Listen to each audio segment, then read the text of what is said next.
हाय, hello, नमस्कार सर्वांना. श्री स्वामी समर्थ आणि अगदी मनापासून स्वागत करत आहे तुमचे आपल्या चॅनलमध्ये. तर अ, हे पहा, काल होता श्रावण सोमवार आणि श्रावणामधील पहिला सोमवार होता. तर म्हटलं आता रुद्राभिषेक करावा आणि पहिल्या अगोदर रुद्राभिषेक करून झाला म्हणजे मग आपल्याला काय होतं, की जी शिवलीलामृत पोथी असते तर ती पोथी देखील लावता येते. डेली मग तुम्ही अखंड एका दिवसात एक पोथी देखील घेऊ शकता किंवा जी आपण काही पोथीचे काही अध्याय घेऊन 3 दिवसामध्ये, 5 दिवसामध्ये किंवा 7 दिवसामध्ये असे देखील आपली पोथी शिवलीलामृतेची पूर्ण होते. म्हणून मग म्हटलं, की आता जो पहिला सोमवार आहे, तर या पहिल्या सोमवारीच रुद्राभिषेक करून घ्यावा. तर मग आठवडाभर जी आहे, तर आपल्याला पोथी करता येते. तर मग इथे मी या प्रकारे पूजेची जी आहे, तर पूर्णपणे तयारी केलेली आहे. तर रुद्रपाठाचे भरपूर असे महत्त्व आहे पहा. रुद्रपाठ हा एक म्हणजे महत्त्वाचा वैदिक स्तोत्र आहे, जो भगवान शंकरांना समर्पित आहे. आणि याचा मुख्य उद्देश म्हणजे भगवान शंकरांना प्रसन्न करण्यासाठी आणि त्यांच्या कृपेने आशीर्वाद आपल्याला मिळावा.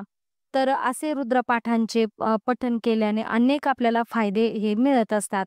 जसे की आरोग्य, समृद्धी, शांती आणि संरक्षण आपले होते. तर रुद्रपाठ हा भगवान शंकरांना अत्यंत प्रिय आहे. त्यामुळे या पाठाचे पठण केल्याने भगवान शंकर प्रसन्न होतात आणि भक्तांच्या इच्छा देखील पूर्ण होतात. तर रुद्रपाठाच्या पठणाने चांगले आरोग्य, समृद्धी, सुख, शांती लाभते आणि रुद्रपाठाच्या पठणाने नकारात्मकता जी ऊर्जा असते, तर ती देखील आपल्या घरातून निघून जाते आणि वाईट शक्ती दूर होतात. तर रुद्रपाठाच्या पठणाने जीवनातील अडचणी, संकट आणि भीतीवर आपण मात करू शकतो एवढी ताकद या रुद्रपाठामध्ये असते.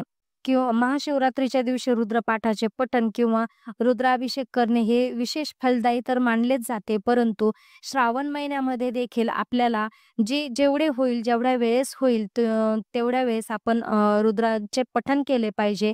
रुद्राभिषेक हा आपल्या हातून झालेला भरपूर उत्तम असतो.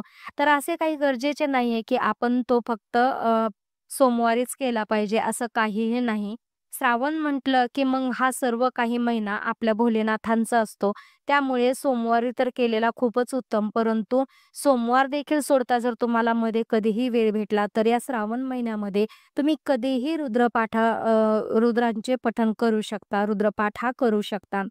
तर रुद्रपाठ करतांनी जे आहे, तर आपलं जे मनात शुद्ध विचार आणि भक्तिभाव ठेवूनच आपण म्हणजे ही सेवा करायची आहे आणि स्वच्छ ठिकाणी बसून शांत मनाने आणि एकाग्रतेने हीच आपल्याला ही जी सेवा आहे पाठाची, तर ही आपल्याला करायची आहे. तर या ठिकाणी तुम्ही पाहू शकता, की मी रुद्रपाठ करण्यासाठी सर्व काही पूर्वतयारी अगोदर केली आहे पूजेसाठी आणि त्यानंतरून सर्वात प्रथम म्हणजे मी इथं 2 दिवे घेतलेत. एक तेलाचा आहे आणि एक तुपाचा आहे.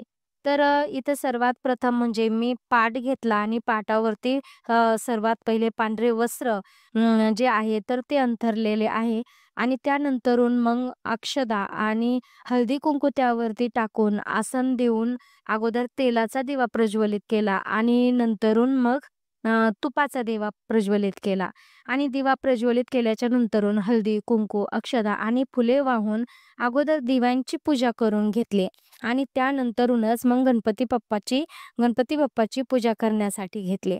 तर अगोदर मग मी गणपती बाप्पांचा अभिषेक केला.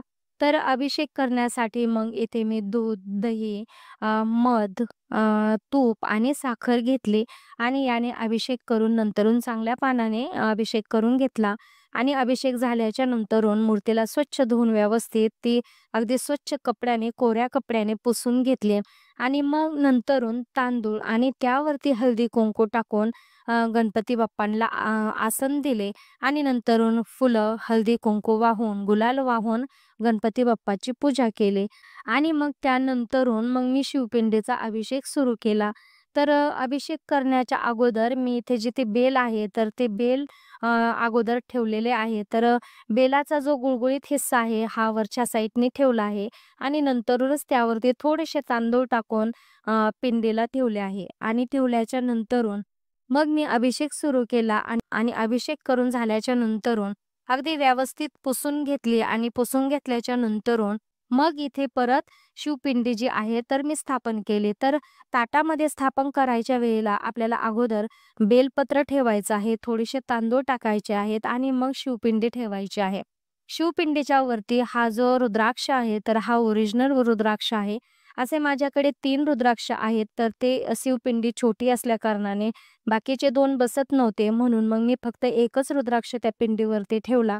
विभूत वगैरे लावून, पांढरी फुले वगैरे शिवपिंडीला वाहून पूजा करून घेतली आणि हे पूजा करून झाल्याच्या नंतरून मग मी दूध आणि साखरेचा नैवेद्य दाखवून घेतला आणि दूध साखरेचा नैवेद्य दाखवून झाल्याच्या नंतरून जी 108 बेलपत्र मी घेतले होते, तर 108 बेलपत्रांचा पहिला अभिषेक करून घेतला.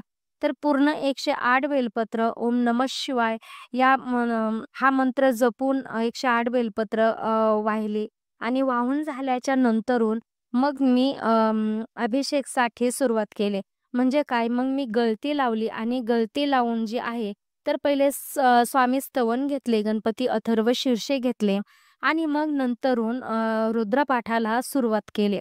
तर रुद्र अध्याय जी वाचायला आहे, तर आपल्याला संपूर्ण ही जर पूजा करायची म्हटलं व्यवस्थित, तर 2 ते 2.5 तास पूर्णपणे आपले चालले जातात आणि आपल्याला 2 ते 2.5 तास आपल्याला या पूजेसाठी लागत असतात. तर यामध्ये जे आहे तर लोटीमध्ये आपण परत पाणी टाकायचं आहे आणि आपला अभिषेक जे पठण आहे तर ते चालू ठेवायचं आहे.